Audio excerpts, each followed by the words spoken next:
welcome into the CHGO Bears Podcast presented by PointsBet. All right. A live studio audience today. We have a journalism class from DePaul sitting on the other side of the camera that those of you watching on YouTube can't see, but they're here. We're excited to have them here today. Nicholas Moreano is here. I'm Adam Hoge. And Jarrett Payton is going to be joining us today, too. Our producer, Lawrence. You can kind of see them behind me there.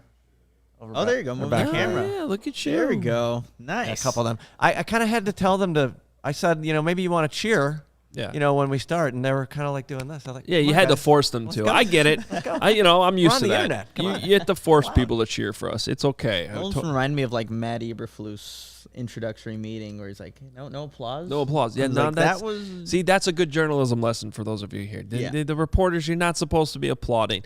The coaches, they still don't know that for some reason. I know it feels like there's people who could tell them that, but it seems to always be a problem in the business. I don't know why. But this is the CHGO Bears Podcast presented by PointsBet. Use promo code CHGO when you sign up to get 2 risk-free bets up to $2,000. Big show playing for you guys today. More draft talk. Everybody wants to draft talk. We got more prospects. There's only 2 of us here today, so we'll break down 2 prospects that we like and bring those to you today. Take your questions, comments throughout the show. As always, super chats. You see this one right here? Can I cook some food for the CHGO Bears Podcast show? I'm going to say yes. Absolutely. Yeah, I don't eat breakfast 100%. before And we actually have a kitchen here, so you could come through. in. Let's go. Hold on. We don't have a stove or anything. You can't really cook in the office. We got a microwave. Okay, yeah. And we should have a grill out on the patio. Okay, I don't know if we do or not, but we should have one. Yeah, we got to work on that. Just throwing that out there. Yes, Drew. Please cook for us. Do it. Who needs a stove? Just use a grill. That's all we need here at CHGO. Welcome in. We also are going to have Payton, Jarrett Payton. You may have heard of him. You see that book right there if you're watching? Yeah, Dad was quite famous. Yeah, quite would be a good way of describing it. So when's Hoge coming to Canada for the curling combine? If there really is a curling combine, I am not aware of that. You need to be there, live coverage. But if there is, I'm in. Let's do it.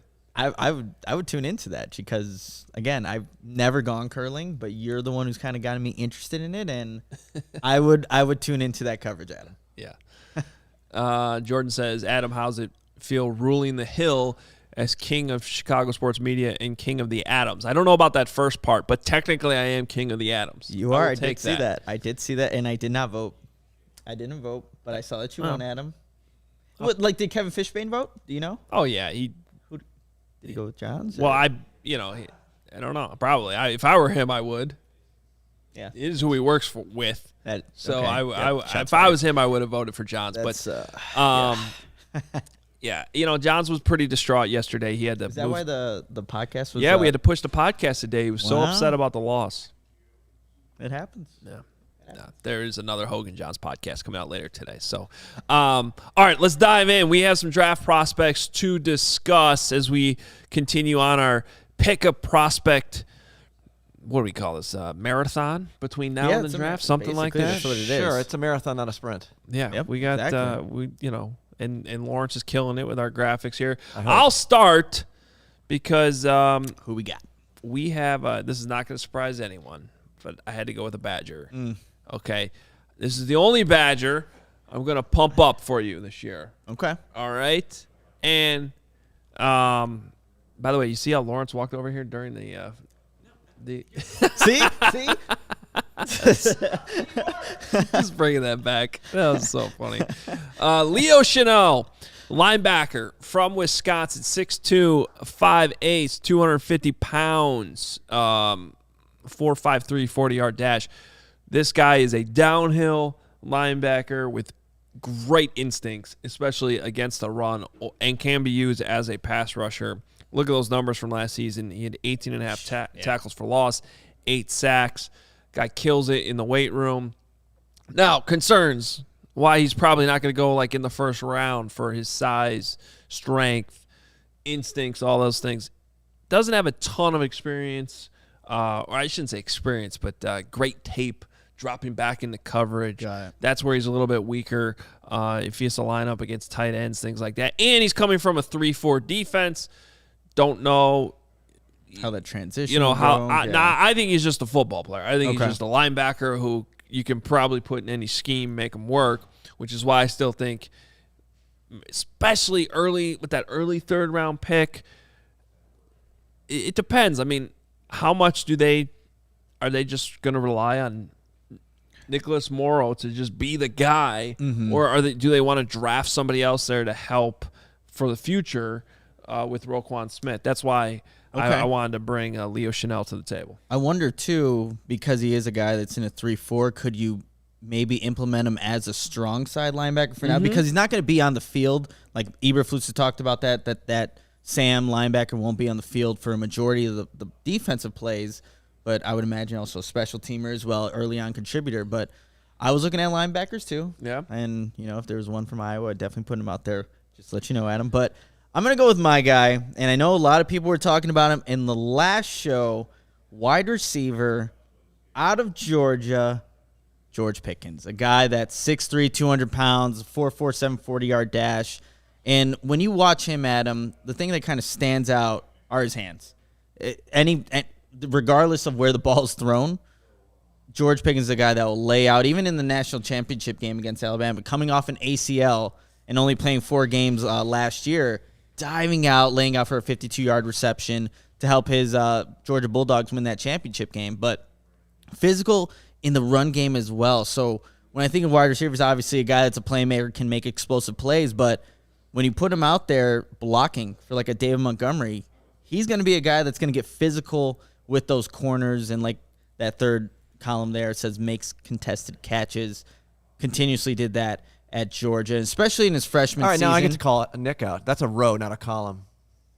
Okay, I'm sorry. We're doing that. You're right. You're right. I won't fight it. I mean, you're right. It's also the 4th, but that's a whole other thing. With the students here, we're getting deep into the production. This is true. So that is a row. Makes contested catches. It's a class today. I like it. Yes. And gets yards after the catch there. So can't go wrong with that, because the Bears don't have many guys right now that currently do these things at the wide receiver position outside of Darnell Mooney. The questions, though, being at 6'3", and you see him on film, he does look a little wiry, a little lengthy, needs to definitely add some weight, but being in an NFL training program, I'm pretty sure he can, add that. And then also his health. He's played 12 games his freshman year at Georgia.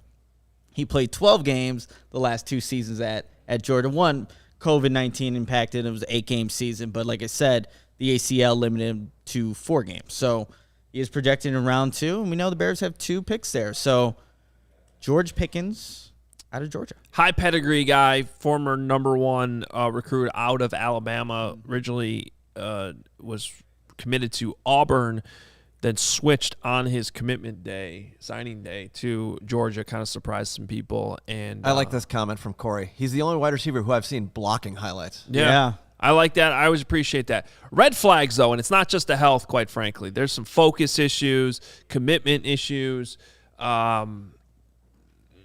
When I hear that type of not the most refined from a route standpoint, when I start to have that type of stuff all added up, I get concerned with that B word, bust. I thought you were going to bring up the guy's name again. Former seventh overall pick. Oh, Kevin White? Oh, boy, there it is again. Lawrence over there smiling. We got to get the jar. I got to get you the Kevin White buzzer jar. I'm actually having fun mentioning his name once per podcast. I think it's just fun see how long to get your guys' Well, with reaction. draft season, I'm sure it'll continue. But yeah. George Pickens, look, he's extremely enticing because you're looking at it from a second-round standpoint. Hey, you're getting value here because of the ACL, because some of those questions. Because talent-wise, there's no question he's he could become a top, especially with that size, true X wide receiver that the Bears are missing. So, and there's Nomad mentions immaturity. That's something I've heard too. Saw that there was a couple. He got into some altercations. I think it was Georgia Tech maybe, where he was in a fight. He got suspended for I think the first half of a game, but. Yeah, there are some question marks with all these prospects, but that is definitely one of them. Hardest thing to figure out for these scouts is how these maturity is the best word, because it's how are these guys going to mature when they get to the league. Some of them, a lot of times you see them going completely opposite directions. Either they treat it like it's a job, like it is. Mm-hmm. They buy in completely to that. We've heard Olin talk about this before on the show. Or they don't know how to handle the money. They don't know how to handle the fame. They come in because they've been told their entire life they're the most talented player on the field. Now all of a sudden you're not even the best wide receiver on the team. True. Yep. You know, how do they handle that? Wait, isn't Pickens the son of the former receiver that went to Tennessee, Carl? Am I making that up? I don't know. Good if he is, I have not heard I'll look that up. Okay, hold on. So, Carl Pickens. there's a website called Google. I mean, you remember Carl Pickens, right? From Bengals, I believe. Yeah, I know the name. Yeah. I don't know. Okay, here we go. Is George Pickens related to Carl? Well, it's not known. I just think George Pickens is certainly. Yes. His father's also former wide receiver football player of the national. He knows how to handle the money. Just give it. Let Dad deal with that. Okay. I mean, fair. Now, okay. Do either of you even remember Carl Pickens from the NFL? Not really. You haven't been able to figure that out already? God. Number 88 for the Bengals, I believe. I think you should say Carl Pickens one more time. Carl Pickens. George Pickens definitely seems like he's a favorite of a lot of Bears fans. I get a little wary. I guess I'm more on the safer side with some of these guys. Okay. And somebody says, linebacker that early. By the way, 3rd round is not that early. Yeah, obviously because the Bears don't have a first-round pick doesn't mean exactly. I didn't say pick a linebacker number 7 overall. No, but they do need to add to that position. Like Nicholas Moreau's on a 1-year deal, right? So it's not like there's a ton of money devoted to him, but I think the Bears want to add somebody good next to Roquan Smith. Carl Pickens, ladies and gentlemen, right there, number 81. Oh, that was Bengals back in the day. That was good. Well, that thing you mentioned called Google. Yeah, help me find that. That worked. I'm glad I could refer to you to Google. It's it's a good resource for you to use. It is. So it definitely is. All right. I know you had some other thoughts on some other mock drafts we've seen out there, and wanted to get some thoughts in before we get to Jarrett Payton. Yeah. So just kind of looking at Lance Zierlein from the NFL Network, somebody that is always going to have a bunch of mock drafts coming out. In his latest one, he did a first-round mock draft, and Adam, he spent 11 hours making this mock draft. He said it was the worst time of his life, but 11 hours on the first 32 picks, and he had 6 wide receivers taken in that first round, but also no Tyler Lindenbaum making it in the first round. Just kind of wanted to get your thoughts, 6 wide receivers. Obviously, George Pickens was not one of them. But that seems to be the consensus. I looked at Mel Kiper's. He had 7 wide receivers going in the first round. It seems like most Bears fans want a wide receiver to be with that first pick, number 39, but you're having maybe 6, maybe 7 going off. Just your thoughts on, what can happen there? First of all, I'm more struck by the Tyler Lindenbaum not going in the first round. What was the reasoning for that? Just he's short, the arm length, and he was actually number 31 in Mel Kiper's, and someone had to trade up to go get him. But so obviously there's some momentum that's kind of... He might be a second-round draft pick, which would be interesting with the Bears, and obviously getting their center in free agency. But if a Tyler Linderbaum's there, it makes it enticing. It does, and then you could potentially put Lucas Patrick at guard, right depending guard on that's not there. Yeah, because they definitely still have a big hole there. So many things that they need. You don't want to be starting Dakota Dozier if you don't have to. Look, 6 wide receivers in the first round. I'll be surprised if that happens because of the surplus of good wide receivers. Yeah. I just feel like there's kind of a proven track record here that you don't need to draft wide receivers in the first round. Mm-hmm. Then you have so many. We talked about Alec Pierce yesterday, like possible third rounder. There's so many guys. I think I don't want to burn all the names right now because I'm sure we're going to break more of them down. But like Sky Moore is another one that you could potentially maybe get in the third round. Although he certainly had some momentum higher up in the second round. I guess I find it hard to believe that 6 teams will be like, no, we got to get our wide receiver right now, because even if there is a run on receivers, there's still more that'll be left over. Yeah, and the big thing, too, of both of those mocks I looked at, not a lot of quarterbacks were taken, and maybe that's the case. Maybe there's these teams that don't see the quarterbacks in this class as, a stronger just overall class, but once you see one taken, I feel like there's usually a run at some point with these teams. They're like, we need to go get a quarterback, let's go get somebody, draft them, and then that obviously will change who's available, when you can get these players, but yeah, we'll see when it comes draft time because, like you said, I kind of agree where – this is a good wide receiver class, and you can wait till day 2 to maybe get some players that can make an impact, right immediately for your team. All right, what did you see in Mel Kiper's mock draft? Yeah, so for Mel Kiper, he did a 2-round mock draft, and he had the Bears. Oh, do we have? He had the Bears taking Kyler Gordon, cornerback out of Washington. That's a guy that I made the case for. If you would look at that series that we have. On all CHGO making the case. Kyler Gordon was one of them. And then Tyler Smith, the offensive tackle guard out of Tulsa. Somebody that plays, has that versatility, can play either position. But again, went defensive player first and then address the offensive line and obviously did not draft a wide receiver with those first 2 picks in that second round. But that's what Mel Kiper kind of had going in this latest mock draft. Well, it'll be interesting to see how it all falls. 7 wide receivers in the first round. Hey, it is a good wide receiver class. There's no question about it.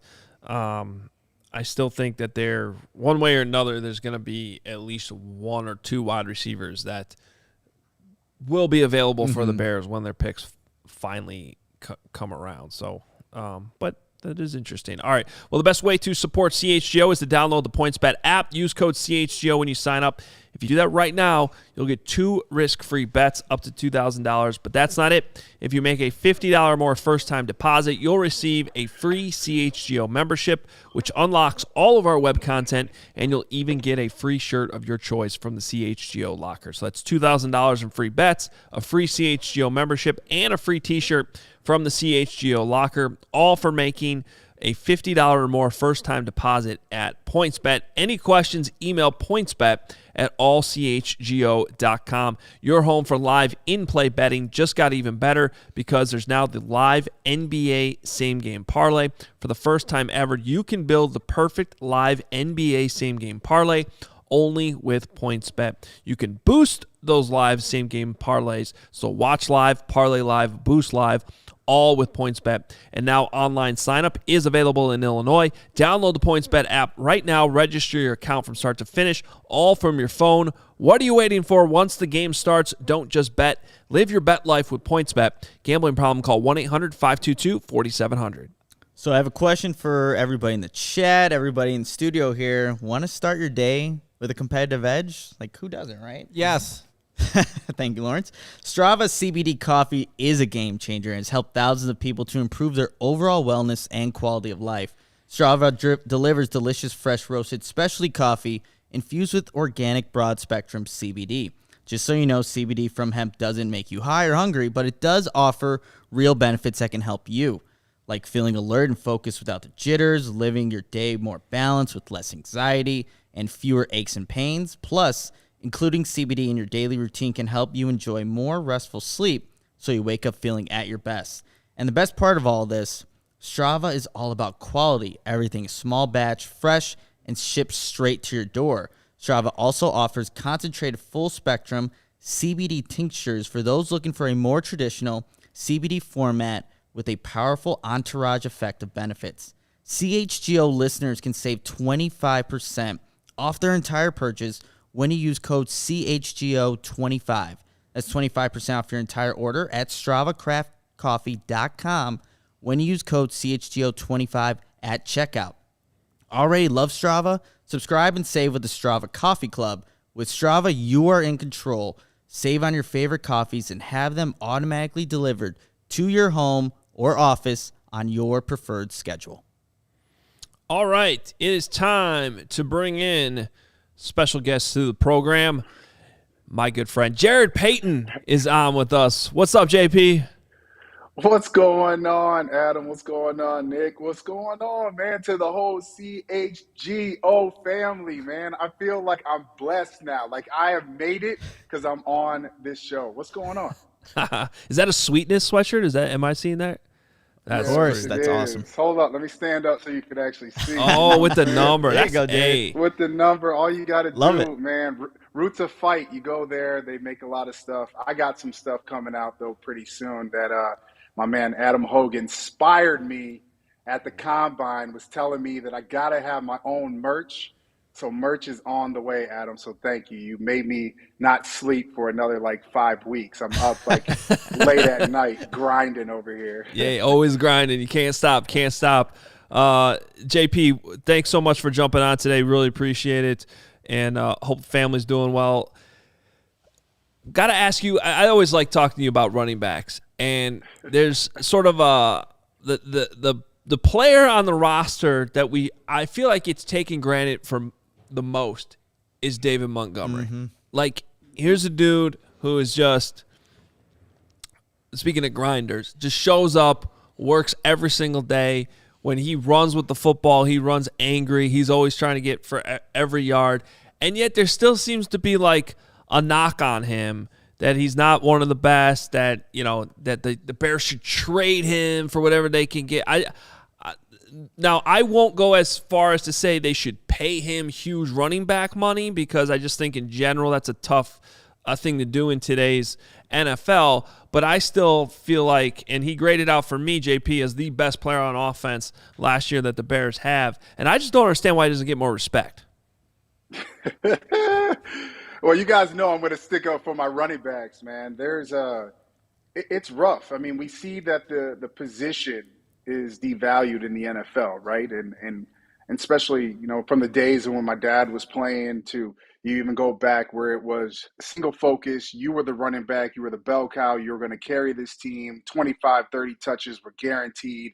That's changed now in the modern day NFL. And so things have changed in the sense of, yeah, you have a guy. It's almost the same way that teams are looking at their quarterbacks with the running back position. Let's get him on his rookie deal, and we'll keep him around, and then we can find another running back, a good value that fits our scheme and our system, maybe later in the draft. We can find these guys down the line. And it's hard, though, when you have a guy like David Montgomery.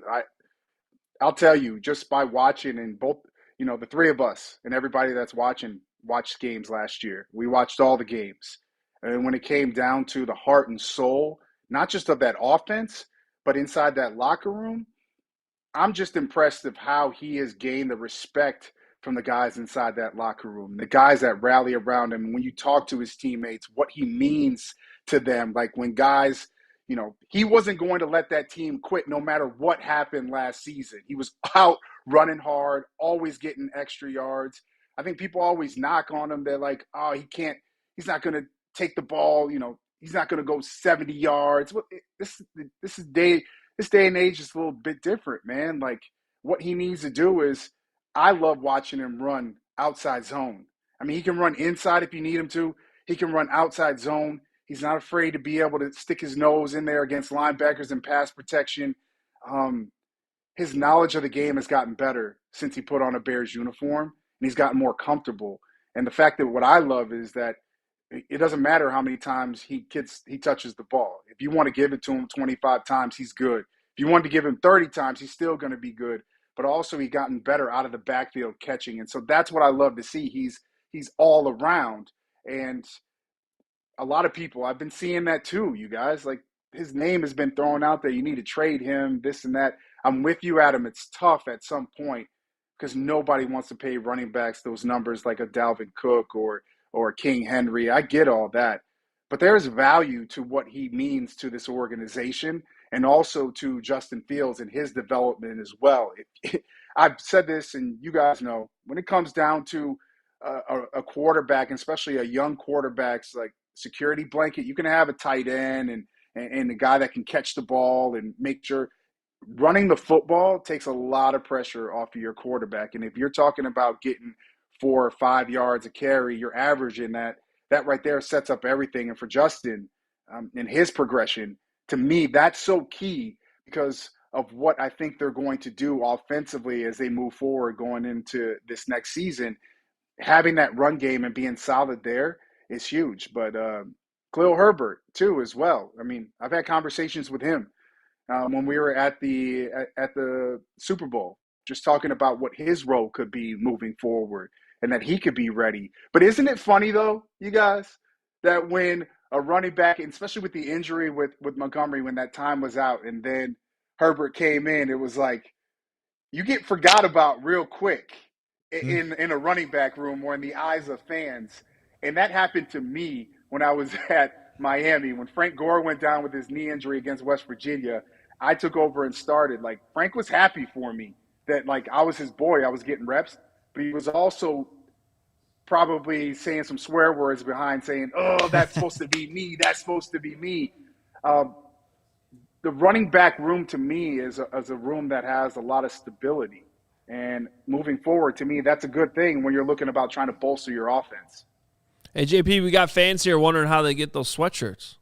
Oh, man, just go to rootsoffight.com and then type in Roots of Fight and then type in Walter Payton. It will take you right there, man. You can find all the gear there. So, yeah, I hope you guys get a chance to get some, man. This is vintage. They got some new stuff that's so fly. I can't even wear it till summertime, so it's still in my closet. Yeah, Jarrett, Olin likes to call that drip. So if you ever listen to CHGO Bears Podcast, he's got the drip on. But, yeah, it looks really good, Jarrett. I just wanted to ask you, how are you feeling about this Bears team right now? What Ryan Poles has done in free agency and what is still going to be done in the draft, how are you currently feeling about this Bears team? I think I'm a little bit different than everybody else, you guys, just because, covering this team, watching this team over the years that I've, since I've been a little kid, I've seen some good Bears teams, some bad Bears teams, but then also as well, I've seen a cycle. And I'm hoping that Ryan Poles is going to break that cycle when it comes to putting Band-Aids on situations and just going, oh, we're close, and all we need is this to be able to win. That's not what I'm looking for as a Bears fan. I want things to be fixed in a way where this organization is looked at the way that it's supposed to be looked at, and that is the top of the top. One of the founding fathers of the NFL, founding franchises. I want it to be that, and it should be that. If you're not winning Super Bowls, the Bears should be in the conversation of being in the playoffs and the postseason, making a long run all the time. That's just my feeling. That's how it should be. And I feel like Poles is doing what he needs to do. And it's not easy because he comes into a situation that he didn't make any of these decisions. This is Ryan Pace made a lot of these decisions. So he's going to have to clean up the mess that was made. And then he's also going to have to put his own stamp on it. And he has to be able to do it in a way where he came in and he did a lot of things of trading away Mac and things that made Bears fans cringe on one hand. And then you had people I was watching Twitter that day and people were going back and forth. But to me, yeah, he's one of the best players that were on that roster. But you look at long-term or what you're trying to build, man, sometimes it's making those tough decisions. And I tip my cap to him for being able to do that, man. That wasn't easy. So my feeling right now, you got to break some of this stuff down. You got to break it down and you got to build it back up. I know people don't like to hear about a rebuild, and you got to listen. Band-Aids, what's that stuff called? That they put on the boats, Flex Seal, all that stuff to try to patch up holes. Nah, man, let's fill these things the right way, because there's an organization, and I know it's been a little bit different with Tom Brady leaving New England, but through that time, when you have a quarterback that is lights out, that you can trust, that knows the offense, that's so comfortable, and then defensively your scheme is so good that you start to feel that you can plug and pull, right? Where guys that didn't fit in systems other places, Bill Belichick felt like their system was so rock solid, he could bring somebody right from anywhere, Shea McClellan, and say, hey, man, come on. We got a spot for you. Just play your role. I want to be like that. I want to see the Bears like that. And so for me, if that means that with changing a little bit of the offense and what the defense is going to look like, man, break it down and build it back up so the foundation is so strong that we're talking about success for the next 10 to 15 years, and we're not talking a splash here and there, like one season here and there. Oh, yeah, man, we were so close. But then there's that drought. I'm tired of that, you guys. I'm sick and tired of it. JP, so how do you balance that long-term view with regardless, they better get as much as they can out of Justin Fields this year, because they have a perhaps like a once-in-a-lifetime generation type quarterback talent here that they cannot afford to screw up. And quite frankly, they kind of already did screw up in his first season. So, as you're thinking about that long-term approach, do you feel like they've done enough at this point to put Justin Fields in position to take that big jump in year 2? Nicholas, Adam and I were texting last night, right, when he asked me to jump on the show. And that was the one question that I looked at and pondered about till about 2 o'clock this morning. Like, literally, because I was like, how do you answer that? And I was like, I went back and forth. Even this morning, I'm on the Peloton, I'm riding, I'm running. I'm like, dang, Adam hit me with the uppercut right there, man. No, did they do enough? I'm going to say this. Ryan Poles did what he could and what he thought was right of bringing in certain players like Pringle and some of these guys. Like, there's no big name splashes, right?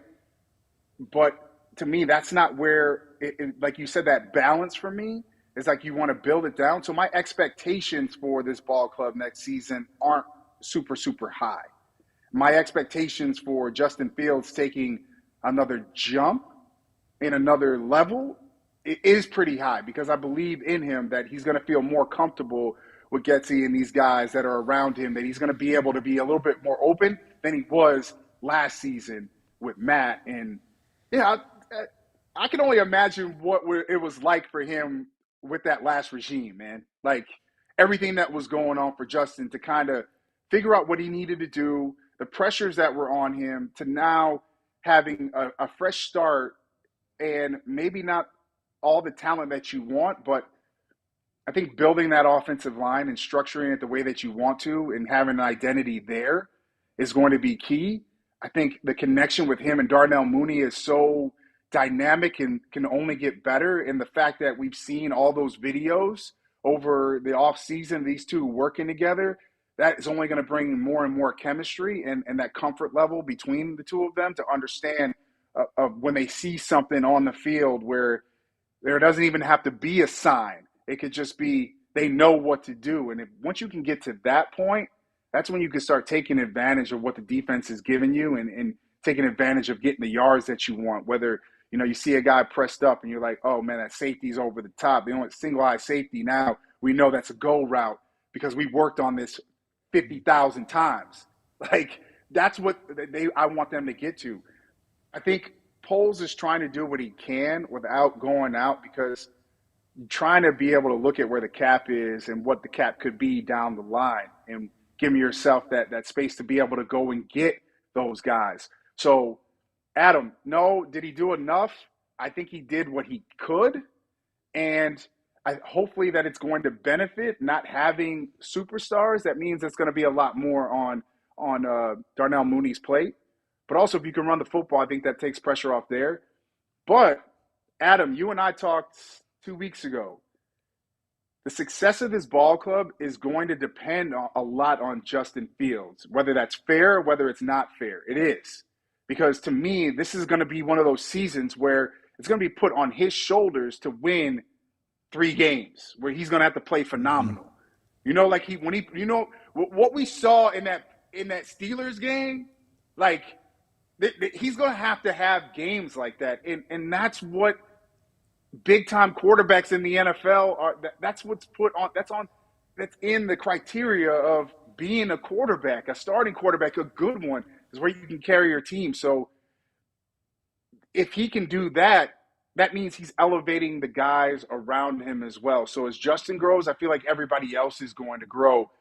But protecting him and giving him that time, I think is going to be so key, because as much as we want to talk about him getting better, he can't take as many hits as he did last season.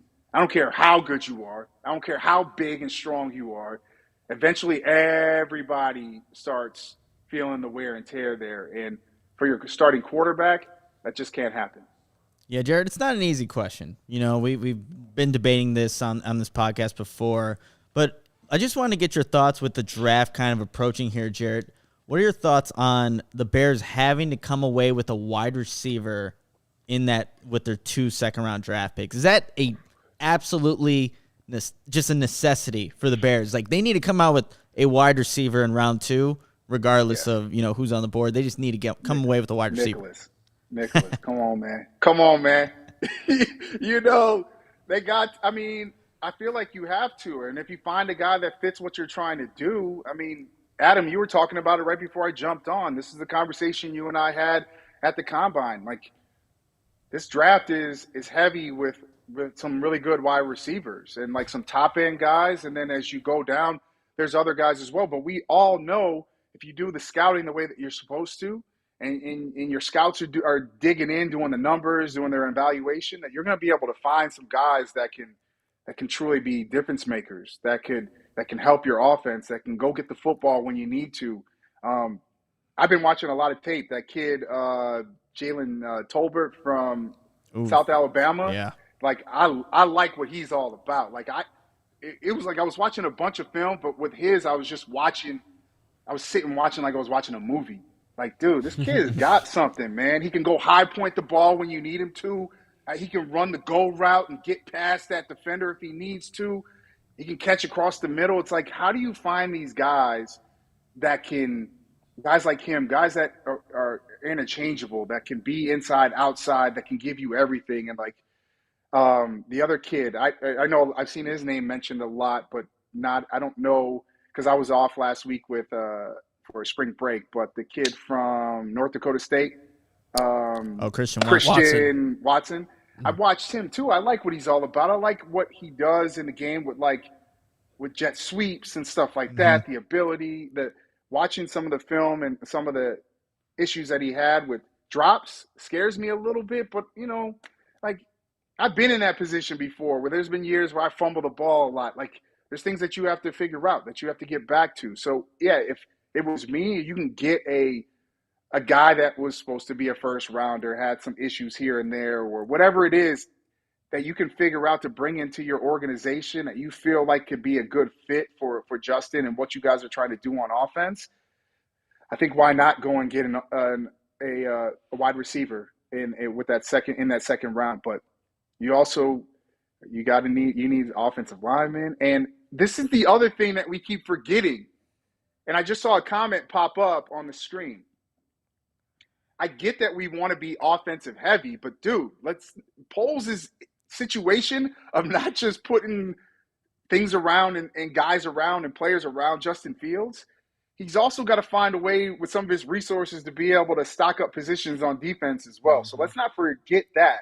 He's got a balancing act that's not going to be easy, and I would not want that on my plate, but that's just the nature of the beast of where this organization is with all these holes that have to be filled. And I get that Justin is the focal point, rightfully so, he should be. But you can't forget about some of the things you got to be able to address on the defensive side as well. JP, I still think you should have gone to Wisconsin, not Miami. But,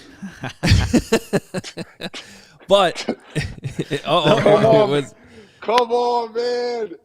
Dude, there it is. Ever assembled right here, dude. I was thinking about, we were at the Super Bowl a couple years ago in Miami, and I think Frank Gore, like, you and I were having a conversation, and Frank Gore was like, I don't know, just like 10 feet over there.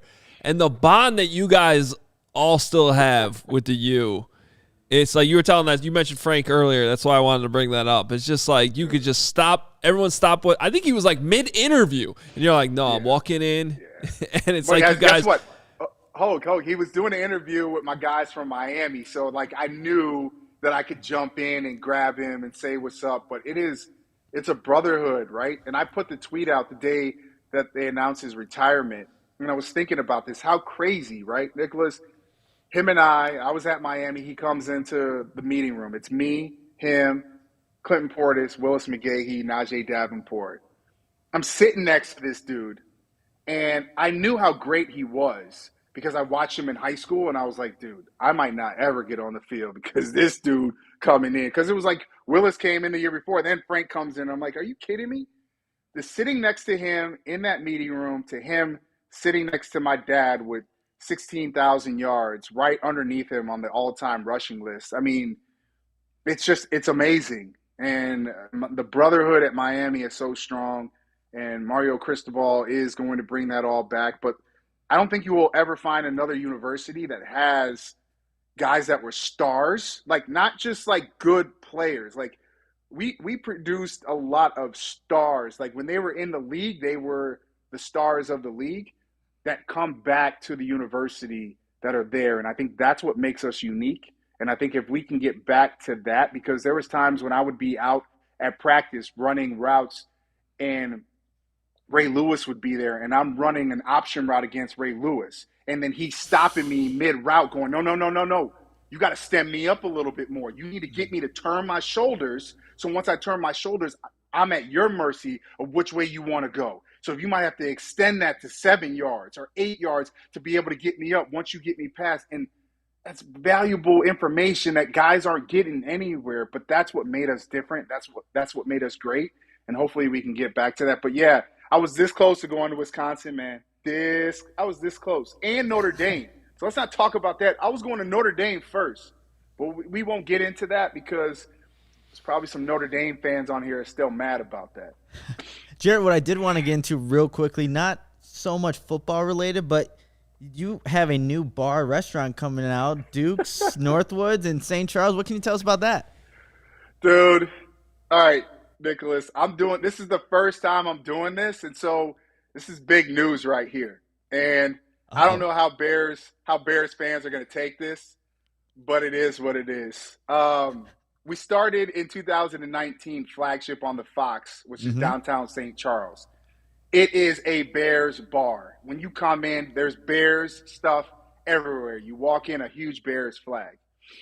Literally about a football field away from flagship on the Fox, we're opening up Duke's Northwoods, which is going to be a Wisconsin supper club.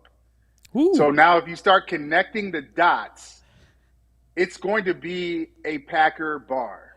Oh wow. Boy. Yes. It is going to be a Packer bar, literally a football field away. And the reason why is because we started doing our studies. And there's so many Packer fans out this way. They have no place to watch. Listen, I don't like the Green Bay Packers as a football team. I don't have a problem with their fans, especially if their fans want to come spend money at my bar. Lo and behold. And only thing we need here is the Bears to start like turning the tide and beating them up. But also, outside, we're going to be able to cross-promote between both bars on 2 times every single year, and I think that's what makes it unique.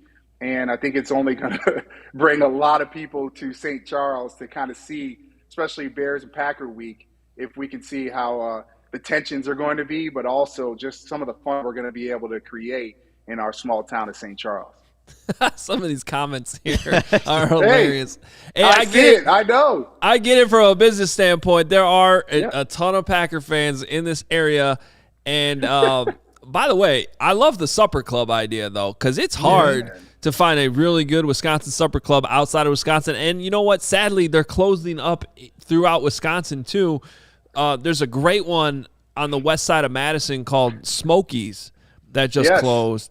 It's closing. And I'm like, no, these are iconic places. The food's so good.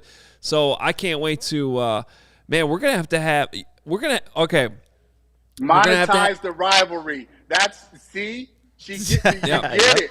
I love it. Is it. But listen, I'm a smart businessman, dude. So I had to do it. We got to get because you got the merch now too. I love that. We got to get CHGO watch party out though for one of these Bears Packers. St. Charles, Listen, you guys are always welcome. You let me know when you guys want to do it. My home is your home, man. Like we can make it into a big event, man. Like flagship is an amazing place. Our food is amazing, and the supper club is going to be amazing. French fries, all types of stuff. It's going to be something that's pretty special. So I'm looking forward to it, and I'm hoping that fans could come out, even if they don't want to come because they're Bears fans to Duke's. After the Bears beat the Packers, they can walk over to Duke's and be like, we beat you. It's perfect. I hope they do it just like that, too. Hey, we got I don't know if you can see here on the table, the The sweetness stuff is everywhere out here. There it is. Hey, look at that. There it is. And Come on, man. hanging up on the wall behind us too. Nice. So, Yes, sir. hey, how would your dad do in today's NFL? Oh man, he would. I mean, he would be even more dynamic than he was when he played in his time, in his era. I mean, he was ahead of his game. And I just did a interview with NFL Films yesterday for their Icons thing that they do on what is it? No, it's not Picks. It's something. I can't forget. I'm forgetting this right now.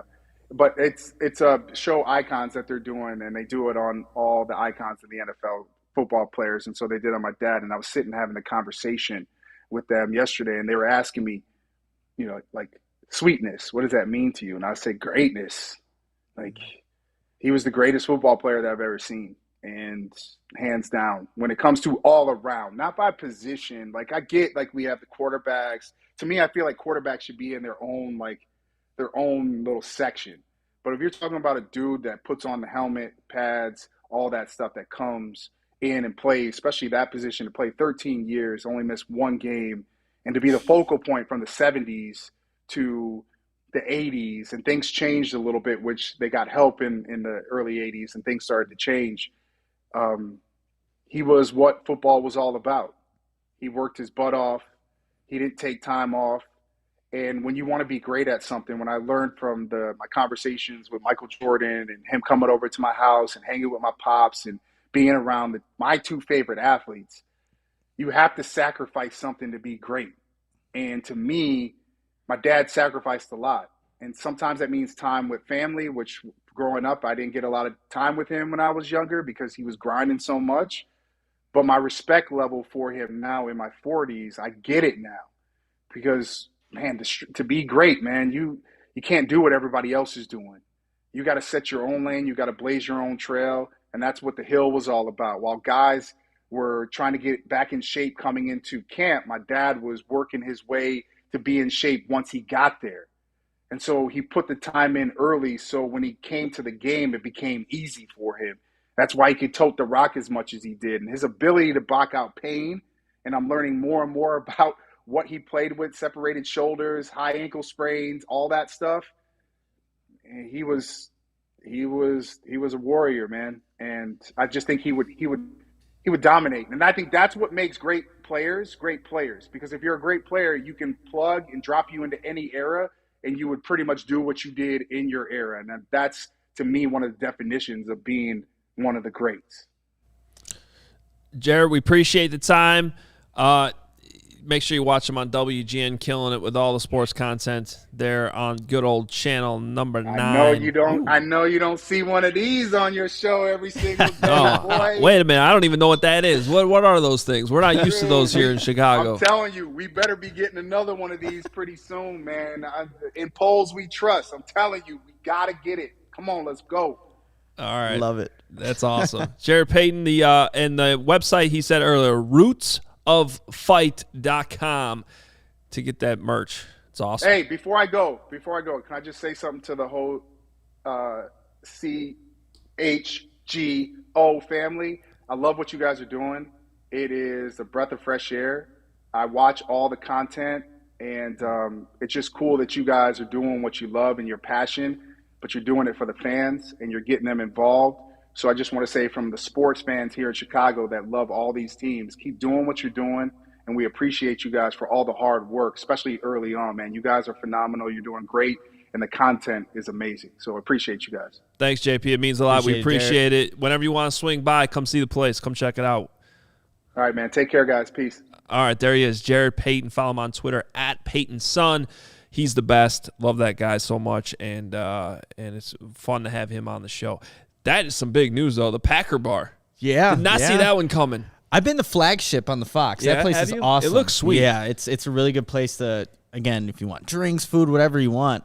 But he was like talking about Michael Jordan and his dad. It was actually at a live Hoge and John's podcast. I think it was at Dirty Nelly's maybe. Okay, yeah. And Jared came over to our table, and my dad was there. He never met Jarrett Payton before. And he tells us this story about how Michael Jordan rang the doorbell, and Jarrett's like, hey, why'd you miss that free throw? And then my dad and I were like, what? You're saying that to Michael Jordan? But then the story goes on where they had played poker for hours and hours. And by the time it was all said and done, Michael Jordan had left his wallet upstairs. And then Walter tells Jarrett, like, hey, go upstairs, go get Michael's wallet and take out a few hundreds because those are mine. Like, they had played for hours. They both didn't want to quit. And that's, it speaks to that greatness of these two, again, the prime of the prime athletes there. But I remember my dad and I just walked away like, holy crap. Like, Walter Payton just cleaned out Michael Jordan in poker, and they were going at it for hours. And that's just something I'll never forget. But I'm sure, like, Jarrett has so many of those memories, but that one definitely stuck out. Yeah, and that's his dad, and we got a message from PointsBet coming up here, but his Walter Payton, like, trying to think about him in today's NFL is just crazy. One thing I appreciate is we have all these draft conversations is nobody, you don't hear comps to Walter Payton. No. And I was listening to the White Sox game yesterday on the radio, and Darren Jackson was talking about this because they had Bo Jackson on the radio. Saw that. They had Bo Jackson on the radio, and it was like he was complaining how people would be like, oh, this guy's like the next Bo Jackson. It's like some players, there's just no next. No. It's just they transcend any other comp. They're just – same thing about Greg Maddux they use as an example. Mm-hmm. Like, stop trying to find that – It's not going to happen. It's just not going to happen. And I actually appreciate that. Like, you never hear in draft conversations like, oh, yeah, this guy is, let's comp him to Walter Payton. Nope. That's not. And we were watching, like, highlights over there on the couches that we have, and, like, just seeing Walter Payton throw dimes to some of these wide receivers, like, the dude did everything. But it's amazing to watch. If you enjoy CHGO, one way to help us to continue to grow is to download the PointsBet app and use code CHGO when you sign up. Not only are you going to get 2 risk-free bets up to $2,000, but when you sign up, and if you make a $50 or more first-time deposit, you'll receive a free CHGO membership, which unlocks all of our web content. You'll even get a free T-shirt of your choice from the CHGO locker. If you have any questions, email pointsbet@allchgo.com, and we'll help you out. And in case you missed it, online sign-up is available in Illinois. You'll be signing up with the fastest sports book, easier than ever, so you can start living your bet life in seconds. So what are you waiting for? Once the game starts, don't just bet. Live your bet life with PointsBet. Gambling problem? Call 1-800-522-4700. Appreciate what Jarrett Payton had to say there about CHGO. We are loaded today across the network. First of all, great having JP on. But Derek King, head coach of the Chicago Blackhawks, is coming in here in about 35 minutes. Crazy. With the Blackhawks show. So make sure you don't miss that. Will Purdue, I believe, is coming in later with the Bulls show. So loaded up today. We have podcasts and live shows on every team every single day. The post-game shows, starting to see those with baseball. Those have been fun to watch. And, of course, all of our premium written content for members only at allchgo.com. So you can find my mailbag, 10 Bears things. Nick's You put out making the case for George Pickens today. For George Pickens, talked about. Good timing on that one. Yep. So Will and I have been dishing out those, so definitely go check that out as well. And we have the merchandise, which I'm wearing today, our Bears shirt, CHGO. You can find those there on the website too, allchgo.com. You get a free shirt when you become a member, and you get access to the members-only Discord in the CHGO Lounge. So appreciate that. All right. Before we get out of here, we want to play a quick game that Nick came up with, inspired by Step Brothers, but you changed the words, which is probably good. Yeah, probably for the best. Yeah. But we're going to trade, extend, or tag. Okay, we need to come up with, by the way, it was hard to come up with 3 players that, fit the possible, what do you do with them? Makes it compelling, too, an argument. So it was a little difficult. But the 3 players, David Montgomery, Roquan Smith, Jalen Johnson, which one do you trade? Which one do you extend? Which one do you tag? This is why I want to make sure we brought up David Montgomery's name with Jarrett Payton earlier. And say all the good things there, because I think how this might go. Look, trade, extend, and tag, and we talked about the running back market. I would see what you can potentially get for for a David Montgomery on the market, so I'd be trading him. And again, love David Montgomery. It's a guy that I've been going to bat for since he got drafted. But that would be the guy that I would trade in. What you can get for a David Montgomery? That a good question. Could you maybe a 5th-round draft pick? I don't know. But that's the guy I'm trading, and probably get destroyed in the comments. That's all right. The guy I'm extending, and I think should happen later on, Roquan, right? Okay. I think that would be the guy that you extend. And then I'm looking at the tag here, which leaves Jalen Johnson for cornerback, $17 million to tag a guy like that. But that's what's tough about this because he hasn't really earned that yet. Mm-hmm.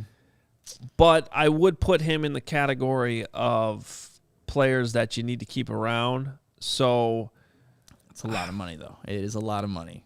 And again, we're projecting too. Like he's played 2 seasons. Yeah. We got to see what happens in year 3. But that's how I had it going there, Adam. You have any different, or is it?